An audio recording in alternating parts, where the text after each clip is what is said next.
It is my honor as President of Imperial College London to welcome you to your 2021 postgraduate graduation. Today we join together from around the world to pay tribute to our graduates, celebrate their accomplishments, and provide our best wishes for their future. Graduates, you have completed your degrees in difficult and unprecedented times. You succeeded in meeting the challenges created by the pandemic with spirit, creativity, and determination. You and your professors created new ways of teaching. Many of you volunteered in your communities. All of you kept moving forward when it seemed as if the world had come to a standstill. You receive your degrees at a crucial time, as the world's communities must continue to address the pandemic while beginning to rebuild the future. There is greater need than ever for your knowledge, expertise, and talents. Your family and friends have been a source of encouragement and strength during your studies. They share in the joy of today. And our academics who taught, guided, and inspired you also deserve our thanks. We also remember the family members, friends, and colleagues who we have lost or who have suffered the severe effects of the pandemic. Our hearts go out to all who have been affected. There will be brighter days ahead, and you and other members of the Imperial community will be a vital part of creating that brighter future. Again, congratulations. Thank you. I think there's first one thing that the pandemic has I think highlighted to us is that we need to celebrate every time we can, because we can be facing enormous challenges around us, and so we need to find every reason to celebrate. The postgraduate students have had really a very challenging year, and of course they've had to work in a remote way, as has everyone else. It's been a year that I don't think anyone would have possibly imagined, and yet to have got through this so successfully is a real triumph. I think everyone has managed really, really well, given how difficult the circumstances are. They've really made the best out of what's been a really tough situation for all students, and I think that they've really excelled as much as they possibly can in the current environment. I think all of our Imperial students, they're unbelievably innovative, so I think that they're pretty good with change and adapting to change, and I think that we've seen that from our student community. It is a fantastic achievement to get a qualification from an institution that's important and impressive as Imperial. It's not just a prestigious degree name that you have on your CV. It's more than that. It's about persevering through something difficult. It's about proving to yourself that you can do it. The graduation really marks a transition and a set of achievements, and I think it's a really important thing to celebrate what people have achieved this year. So I'm really glad that we're able to do this, even if it has to be in remote and virtual terms. And I do hope that at least we'll have this virtual ceremony which allows us to recognise the achievements of our students. I think that actually this graduation ceremony is all about bringing people together. I think what really makes Imperial unique is, again, not just the academic side, but actually the community that we have. And I always see Imperial as being such a thriving community. This year was made possible by the exceptional efforts of a very large number of people, and I'd like to thank everybody in the college who's really pulled together to enable this year to happen. I take this opportunity to really not only congratulate the students themselves, but their families behind them and friends who've supported them through this time, often at great distance. Become a part of Imperial is a responsibility to help the other parts of the people in the world. I hope the graduates will continue to feel an association with the college and indeed with the faculty. You're always very welcome to come back. We'll always enjoy seeing you and hearing about your successes. I think you will find that you've been extremely well trained and that you will find interesting jobs, interesting careers, and you'll always be part of Imperial College. I think it's important to stay in touch for a multitude of reasons. First and foremost, we just get a lot more done when people work together, and that's easier when like-minded individuals who may have collaborated really well while they were at this university continue to do so afterwards. Well, I am an alum myself of Imperial College. I'm an undergraduate and postgraduate student of Imperial. I've carried that badge with me. I think it's a prestigious badge. I think you will meet colleagues, other students, other former students, other alum around the world, and there will be a common bond, a common experience. They can look back at this year and see how they reacted, how they were able to overcome the challenges and be successful. And I think that resilience that they were able to show is something that stays for their career. Whatever these circumstances might have deprived you of, by getting through them, you've demonstrated incredible tenacity and resilience, and you should be incredibly proud of that. This year has been such a difficult year, such a challenging year, given all the extra difficulties, all the extra uncertainty, all the extra complexity. I think the students really do deserve an extra pat on the back for their achievements. It's been the hardest year of my academic life. I suspect for students and staff looking back, it will be the hardest year of theirs. So to have got through, to have graduated successfully, to have achieved, that's something to really celebrate. I think we all realise what a tough and challenging year this has been for so many people all over the world, coping with the challenges and sometimes sadnesses caused by the COVID pandemic. And of course, the impact of COVID has made this a particularly stressful and challenging year for all of you. We all recognise and applaud how you've coped with this situation and the determination you've shown in coming through these difficult times successfully. You should feel great pride in what you've achieved, and we feel proud of your achievements. Completing a degree at Imperial is not a walk in the park, as you all know. You've had to show determination and many other qualities, as well as intellectual ability. You're graduating today, but you're not leaving Imperial College behind completely. You will always be valued members of our community, so do please stay in touch. Tell us about your future achievements, and I'm sure you will have much to tell. Whatever you choose to do in the future, and you will have many choices, what you've learned at Imperial should stand you in good stead. Over my career, I've formed a view of the key ingredients involved in achieving success. It comes most readily to those with a burning desire to make things happen, a determination to achieve, and the skills to bring people together. You're all very well equipped to make a positive contribution to our world, whatever your academic background. Whether your future is in medicine, science, engineering, business, or something completely different, you can make a difference. Our world faces many challenges, as you know. You can and will make an impact, whatever you choose to do in the future.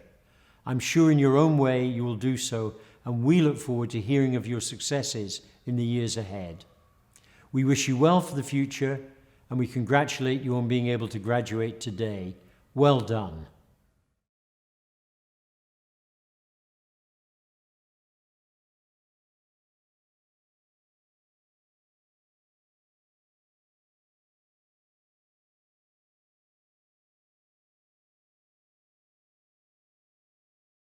Hello, and welcome to the Department of Chemical Engineering's online graduation.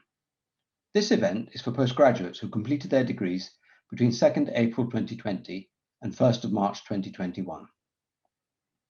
It's been a difficult time for us all, so you're to be commended on successfully completing your programs. I hope you still have good memories of the department despite all the difficulties we have faced. We are looking forward to better times, not least so that we'll have an opportunity to meet in person in the future. I wish you all the best for your next steps and look forward to hearing about your many successes. We shall now commence with the reading of the graduates' names. Dear postgraduates, friends, guardians, relatives, and supporters of the awesome graduates. My name is Clementine Chambon, and I graduated with a PhD in the chemical engineering department at Imperial about 3 years ago now. So it's not been a whole lot of time since I was in your position. It's a really great honor to be with you all today and to celebrate this milestone, albeit virtually. I'm sure this is not at all how you imagine this day to be celebrated, but nonetheless, I think that it's great that we can together reflect on some of the time gone by and this amazing achievement that you all have made. So I'd like to share with you some parts of my journey today. Like I'd already told you, it's not been a whole lot of years, but for me, they've been quite eventful. So my story starts in around 2013, which is around when I started my PhD in the department. And it goes until today, obviously. And when today I'm actually running a solar company, so a solar energy company that operates in India and works with farmers to make their farms more sustainable. So like many of you, I have a background in chemical engineering. I actually did my undergraduate and master's in chemical engineering at Cambridge, and then I came to Imperial to pursue a PhD. The reason I did that is because I wanted to go into climate change or work on climate change issues, and I wanted to go into the biofuels industry. So that's actually why I initially took up a PhD project, which was to learn about sustainable forms of biofuels. And I planned to go into industry, but as you'll see, that never actually happened. My PhD was with Professor Fennell and Professor Hallett at Imperial, and it was a lab-based project. So the aim was actually to convert biomass into sustainable transport fuels using some of the millions of tons of biomass that are available across the world. So biomass, as many of you may know, is basically plant matter that's typically not edible in this case. And so we were working with waste biomass materials that are derived from the agriculture sector, the forestry sector, or construction and other sources. So what we did is we actually worked with a technology called ionic liquids to convert the waste biomass into some usable forms. So one of the outcomes was to make bioethanol, but there were a whole bunch of other sustainable chemicals and other materials that could be produced from this biomass. So that technology is actually still being spun out today. It's through a spin-out company called Lixea, which is now going from strength to strength. So that was the topic of my PhD project, although I have nothing to do with the spin out, just to clarify. But it was, so this was the topic of the project.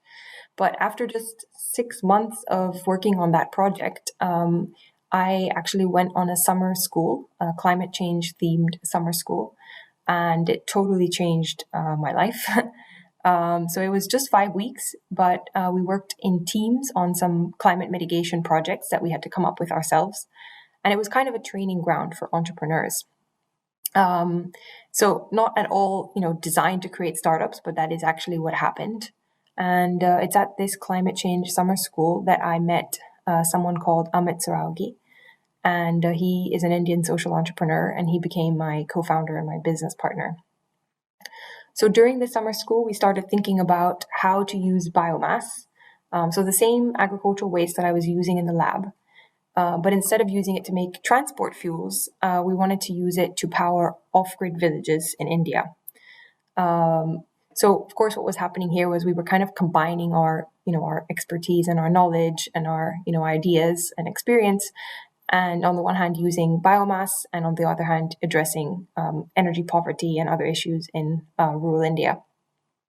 So this concept of using biomass to power villages was not new, even at the time, but the market size was really huge, with about 500 million people, so around close to 500 million people in India alone who had no access to electricity or very weak access. That figure has decreased now, but nevertheless, the situation of energy poverty, meaning that you spend a really disproportionate amount of your income on energy sources, that problem persists today, and that's what we set out to address. And the next step, so that summer school finished, the next step, which was really fundamental, I think, to our success, was to understand really what was the problem around energy access in rural India. And obviously, no one could better answer this question than the people who were experiencing energy poverty every day. In this case, the people living in off-grid or very poorly electrified villages. So we designed some surveys, and we went to villages in the north of India, and we interviewed hundreds of people, mainly villagers, farmers, women, government officials, everyone across the board, but centering on the needs of people who actually experience the problem.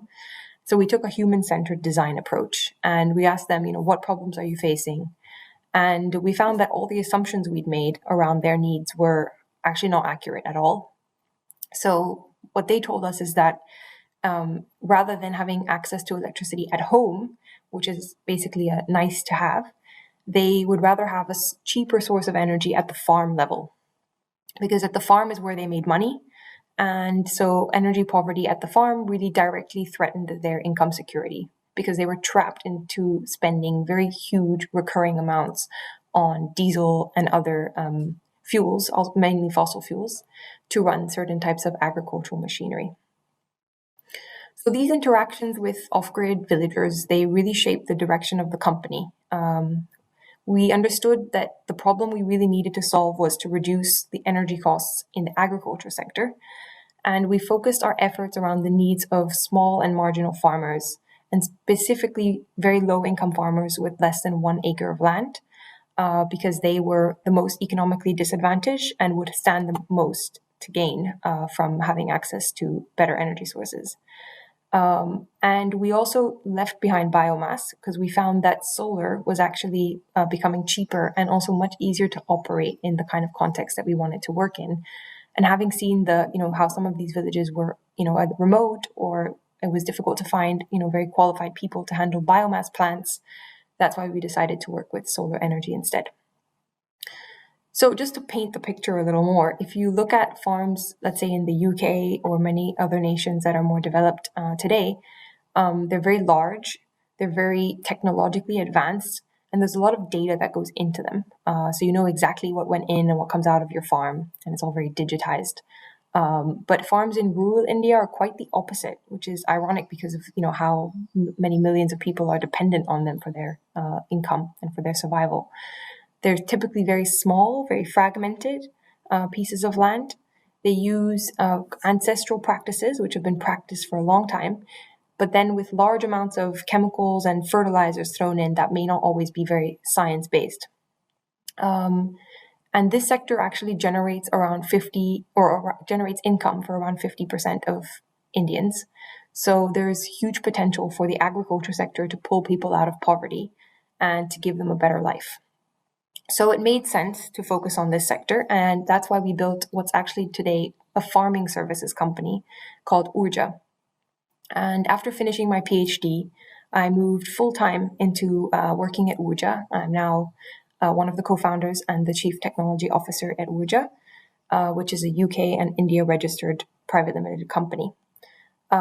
So to give you an idea of the work we've done to date, we've installed around 24 solar projects that are, and we provide 3 different solar energy powered agricultural services. So we work in irrigation, we work in cold storage, and we work in milling. And we're benefiting around 2,000 farmers and their families today.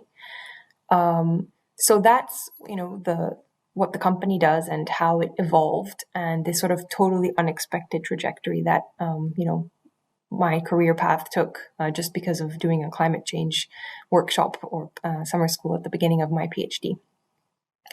So, of course, as you would expect, like any journey, it was full of hurdles, it was full of challenges, and it was, and it still is today, very difficult and very challenging, which is part of the appeal. It's we set out to solve a difficult problem, and the reward is potentially very huge, not financially, but for the people that we are working with.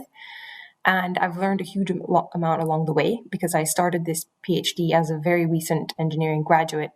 And of course, my day-to-day now is actually more, running a business and about operations and finance than it is about engineering. And in addition to that, in a totally different environment, which is that of rural India. So I wanted to share with you some of my takeaways or some of the learnings I've had in this journey so far. The first learning really is that I've realized that careers are actually very long. So most of you now, you'll be working another 40 to 50 years before you retire, and unless you retire early, which is a great idea. So the first advice I would give all of you is to know yourselves really well. Know what drives you, what motivates you, and what excites you. Because if you're able to follow a passion like that, it will really, give you fuel that will keep you going. And it's okay. It's totally okay to not have, a lifelong calling and to not know what that is immediately. But ideally, if you can find something that you're interested in working on for at least around 3 to 4 years, that's a really good starting point. And of course, there'll be plenty of room for career changes and changes of heart and breaks and all of that. But if you can tap into something that drives you from day one, then that is a good place to start. And I also remember from my time at university that, it seems like there are very few paths or tracks that you can go down. But of course, in reality, there are many, many more that you just don't know about yet. And so it's fine if you don't have that intuition right away. And it's totally okay to experiment and then, learn something from that. And that will lead you in an unexpected direction. But learn how to spot those opportunities. And they may not always be what you're looking for initially. But yeah, try to find something that you enjoy doing. And that is when you'll really be willing to push yourself and to go all the way and to and also to enjoy what you're doing. The second thing is that, so as you can tell from, my trajectory so far, it's been quite focused around solving problems. Fortunately, there are many, many problems to solve in the world today, and a lot of them are interlinked. And so they require people of all sorts of backgrounds and skills and expertise to be able to solve those problems. All of you are equipped with skills, expertise, knowledge, and your lived experience. And those are all critical to being able to solve problems. But in order to really move forward, once you've identified an area or problem that you want to work on, I think understanding that problem from the inside out as much as you can is really important. So in our case, like I described, we took this very human-centered design approach, which is obviously a discipline where you try to understand a perspective from the perspective of the user. So it involves really listening to them and being willing to throw away whatever ideas, preconceptions you already had about the problem that you're trying to solve. And it's also helpful to know what's the driver behind what you're trying to do. Are you trying to make something more profitable? Is it to be more efficient or to be more sustainable? Or maybe there's a lot of different goals behind it. So that, it will help when you understand that driving force. And just to remember, the person experiencing the problem, it may be someone completely different to you, of a completely different background, but it may also be you yourself. And so, there's lots of ways that these, inspiration or these, ideas about what you want to work on, what they can come from. And it doesn't always have to be your own lived experience, as long as you're willing to take the time to really understand the problem from that person's perspective. And I also wanted to emphasize that in order to solve a problem, you really don't need to become an entrepreneur. You may want to become an entrepreneur, but I wouldn't necessarily recommend it. And it is definitely not the only option available to you if you have some ideas of your own. Being an entrepreneur can be a very lonely and difficult journey. And it is also financially a very risky one, which you all know.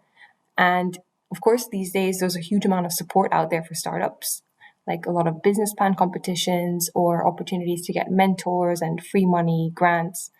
But, instead of being an entrepreneur, there are other ways to solve a given problem. And that might be to be an intrapreneur and to work for a much bigger organization that's very well financed and where you'll have access to their resources and their networks to be able to lead an initiative or a team from within. And then, of course, there are problems that can't be solved by, private organizations or individuals, and that really need to be handled by the government, by, affecting changes in public policy. And that, of course, is also a very effective and a crucial way to generate change in the long term.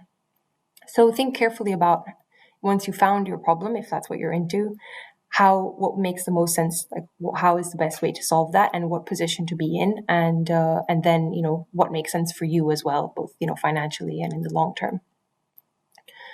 And third, I wanted to emphasize as well this, one thing I've seen a lot, especially in the entrepreneurship space, is a very sometimes overwhelming obsession with technology. So it's okay to not every problem can be solved by technology. And it's a bit ironic that I say that, because I do, have a chemical engineering degree, and I did study to be an engineer. And so I do like technology. But I think that it has to be the right technology in the hands of the right people. And it also has to be designed for designed for their use. So technology solutions definitely exist, and they can be absolutely essential, but, not for their own sake. And that's why in the case of Urja, how we went about this is that, so we knew that our users face a certain problem, but we actually chose not necessarily a new technology, but the one that made the most sense for them.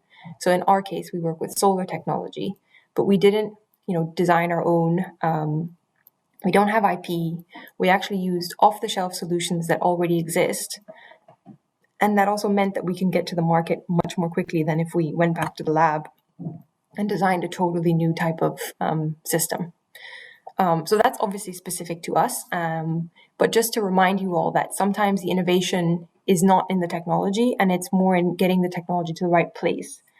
And of course, in our case again, the innovation was really also about the business model, and about making a technology accessible to people, because the customers that we work with, they don't have the money to buy something upfront, but they have the ability to pay for it over time, and they do pay for it already on a recurring basis.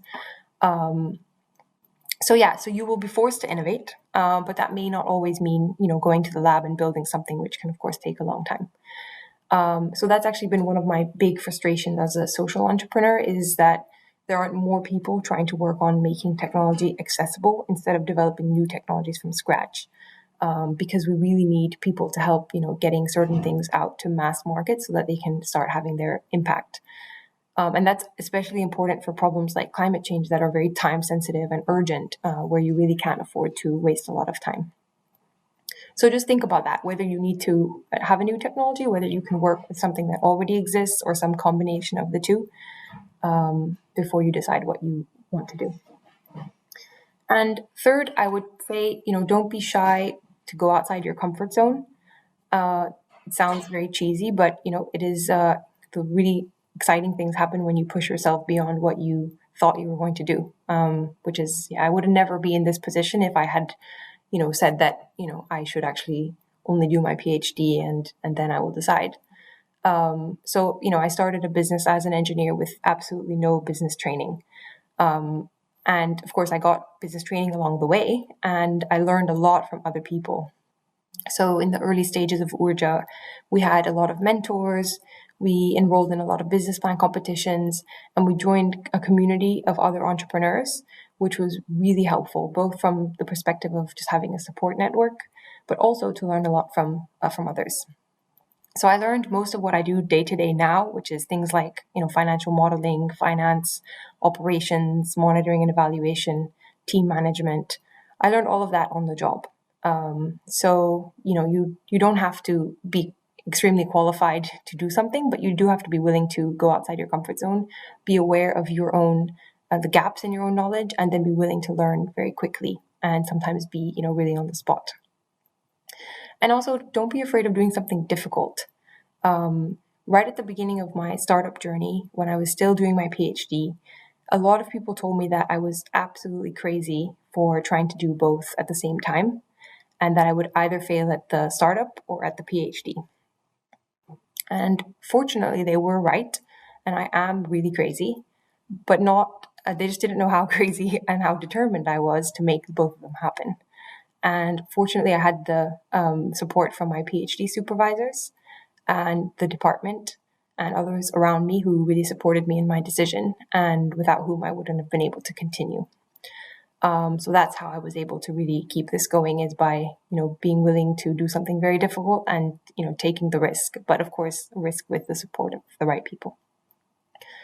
And finally, enjoy what you're doing. You have your whole lives ahead of you. And I hope that you find something that really motivates you to get up every day, that you find rewarding, that you find fun, and where you feel like you're doing your best. So that's all from me. I hope you go out and celebrate this amazing milestone.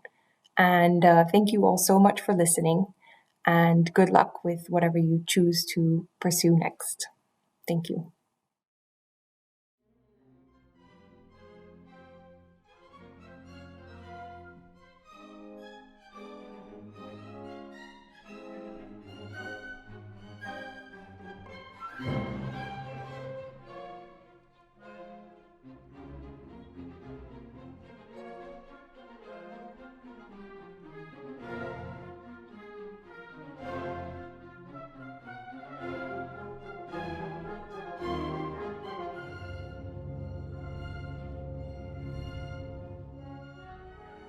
It gives me great pleasure to announce the names of the graduates from the Department of Chemical Engineering. Faculty of Engineering, Diploma of the Imperial College, Master of Science, Department of Chemical Engineering. Giuseppe Adinolfi, Barnabas Agbodeke, Yusuf Ajmal,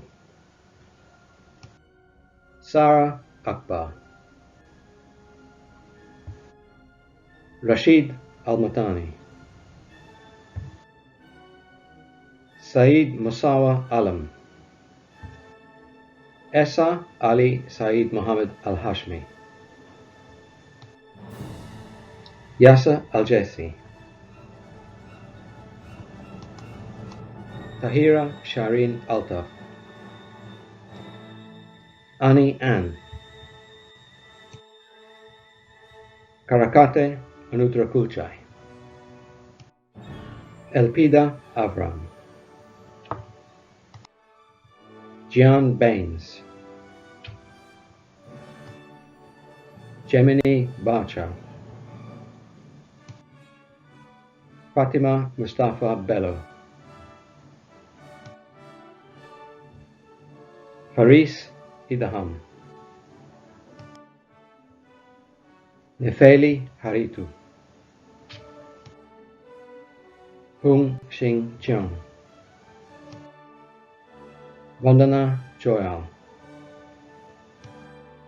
Winner of the Jeff Hewitt Prize for Outstanding Performance Overall, Astrid Kost. Akib Dange, Mehdi Daoud, Wilfred Kwabena Dako, Alexandros Daskalakis Muntanos, Kartikay Deshmukh, Elvira Diaz, Clementine Ewins, Suyan Kao, Yuru Gao, Shuwei Gong,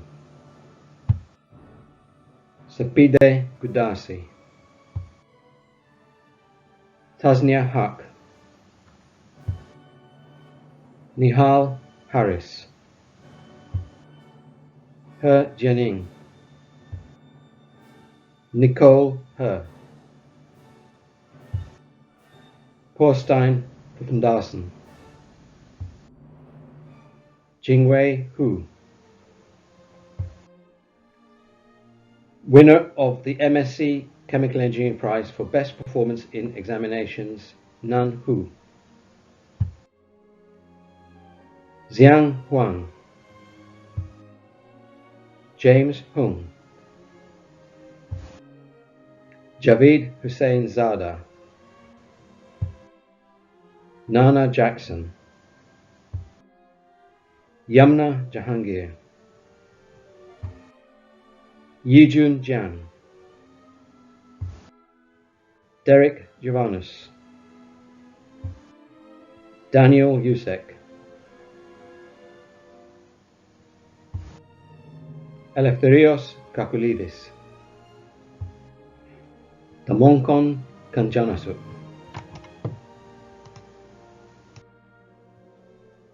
Muslim Kabiru Khalil,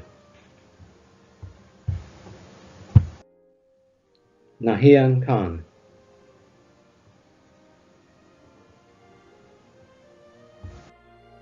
Lutfi Kundakchi,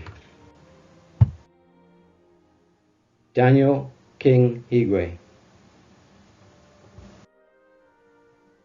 Muhammad Gulaib, Paul Lee, Han Lee,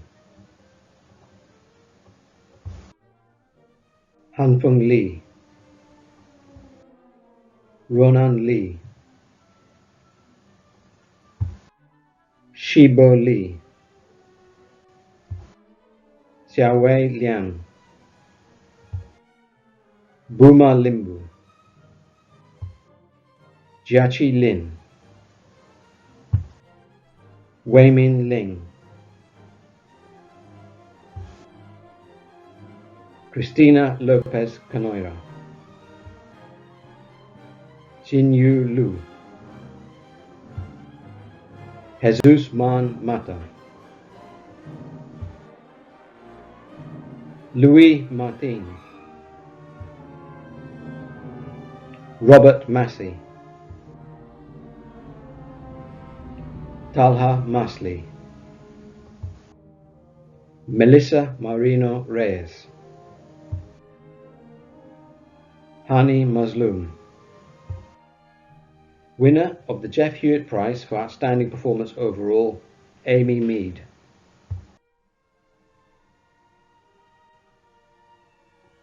Mohammed Shazwi Adib Mohammed Karim, Asil Mohammed, Maryam Mohammed Toure,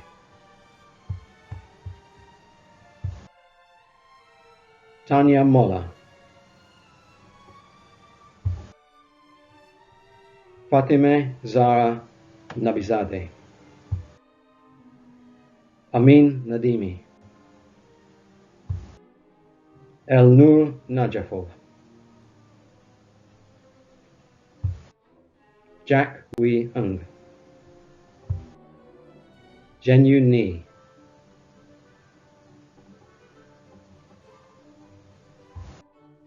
Chidibere Nwosu, Oluwatomi Oluwafumilayo Ojo, Daniel Kofi Asante Opoku, Sitong Pan, Lampros Papaspiros, Alexia Pascu, Keval Patel, Joshua Peacock, Akmal Popalzi, Jack Powell, Yusen Rao, Emeshe Ratkai, Irfan Remat, Mani Rehani, Despina Rigu, Octavio Armando Rodriguez Alvarez, Sara Saduni, winner of the Jeff Hewitt Prize for Outstanding Performance Overall, Stephen Sachio, Simran Sangla, Komotso Selika, Xinge Shao, Yuchi Shi, Veranuch Sirisuk, Chloe Abigail Seuss, Diana Paulina Suka Escamilla, Sun Xiaoming, Mohammed Taha, Ray Tan, Sirina Tanasawan. Winner of the MSc Advanced Chemical Engineering Prize for Best Performance in the Research Project, Renat Targalinov. Joseph Thompson, Kelvin Uguoke, Ruben Umar, Socrates Vlachopoulos, Akshay Bhumiti, Hiting Wan, Haokun Wan, David Wickham, Bin Wu, Bear Xiong, Jason Xiong, Tianyi Xiong, Ke Xu, Ruyang Xu, Runxin Xu, Jenna Yang, Tiangyang Yu, Ziyi Yu, Jianxi Zhang, Lingxi Zhang, Yueyi Zhang, Hulok Cheng, Tao Zhu. Diploma of the Imperial College, Doctor of Philosophy, Department of Chemical Engineering. Douglas Addy, Amir Al-Ghatta, Ibrahim Al-Ghunaibet, Sakar Al-Hutali, Jaysik An, Hussein Bazad, Asen Asenov Bachbarov, Moise Abid Bora. Winner of the Weinberg Prize, Liam Bui Li, Junjun Chai, Ziyin Chen, Cheng Ta Chu. Winner of the Dudley Newitt Prize for Theoretical or Computational Excellence, Christian Ricardo Constante Amores, Michael Ehrenstein, Carl Fairhurst, Yuqi Feng. Winner of the Imperial Award Effective Teamwork, the Imperial Award for Independent Open-Minded Thought, and the Imperial Award for Self-Awareness and Active Self-Management, Shiladitya Ghosh, Edward Graham, Kiara Haide, Yu Huang, winner of the Town End Prize, Federico Lozano Santamaria, Matteo Lacke, winner of the Dudley Newitt Prize for Experimental Excellence, Eli Makridaki, Francisco Malaret, Wayu Mecca, Luciana Mew, Mohammed Nazri Mohammed Nawi, Ahmad Najaran, winner of the Julia Higgins Centenary Prize, Luca Pellegrino, Mark Plunkett, Saikat Saha, Philip Schley, Parth Shah, William Sharratt, winner of the Dudley Newitt Prize for Experimental Excellence, Chai Li Song, Rumu Tan, Chinedu Unamba,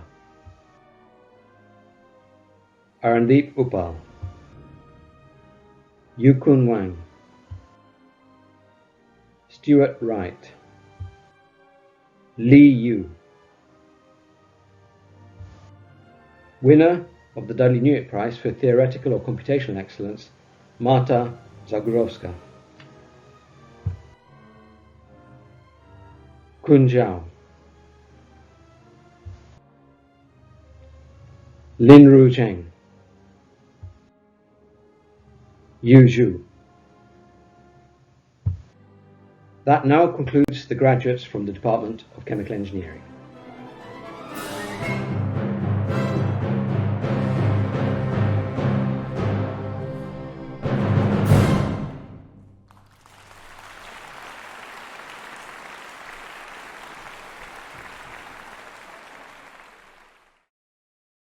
I would like to offer my warm congratulations to you, the postgraduate students of the Faculty of Engineering, for the hard work and determination you have shown in reaching this significant moment.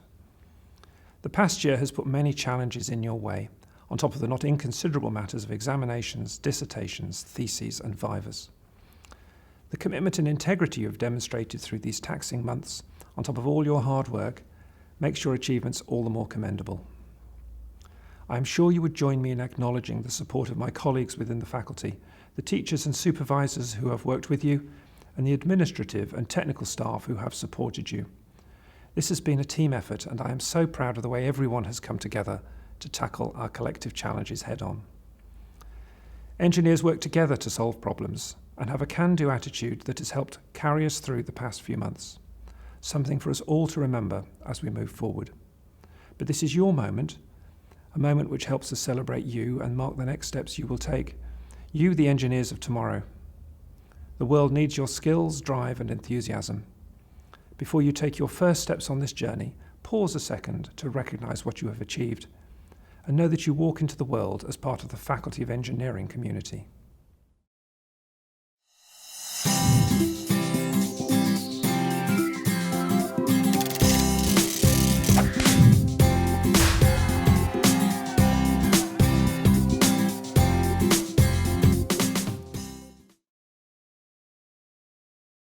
Hello to you all.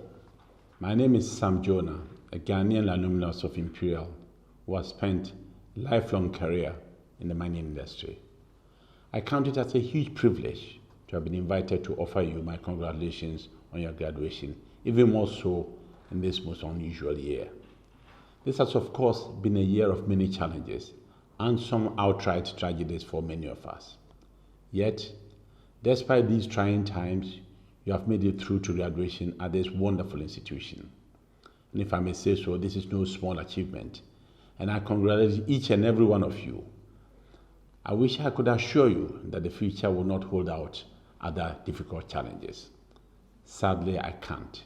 Today's global economic realities, as a direct consequence of the COVID pandemic, conjure up images reminiscent of those from the 1929 Wall Street crash.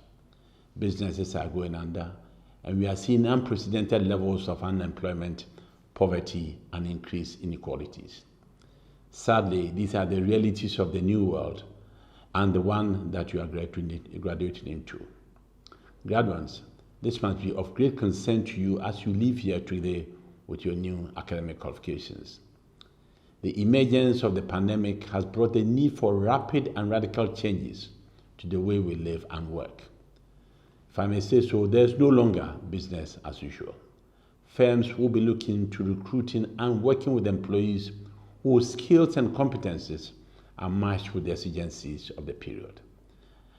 The essential skills, of course, include flexibility and adaptability, tech savviness, communication and emotional intelligence, creativity and innovation, and of course, an abundance of leadership skills. I have no doubt at all that the Imperial College experience has provided all of you with these skills in abundance. I arrived at Imperial many years ago, a minor with a narrow technical focus, and gladly I left here with a far broader skill set and a much wider understanding of business. Looking back, I can see everything that I have achieved since my time at Imperial has built on what experience I had here. I also left with a network of people that has proved a lifelong source of friendship, knowledge, resilience, and inspiration. Of course, as we all know, one negative impact of the pandemic here has been the reduced opportunities for physical contact to help network building. But I know you will mitigate that through making the fullest use of ongoing digital connections with your peers and others at Imperial. So graduates, I am confident each of you will also find that your time at Imperial has provided a great foundation, and your success in graduating in this most challenging of years shows that you have the resilience and determination that will stand you in good stead through future challenges. That said, COVID has also thrown up some wonderful opportunities, particularly for those of you who want to go into business. In my own case, after decades of focusing on mining, I am currently shifting more and more of my investments to businesses that help bring greater sustainability, particularly those that are IT-based. Of course, I see huge opportunity for growth in Africa, and so for good investment returns in this shift.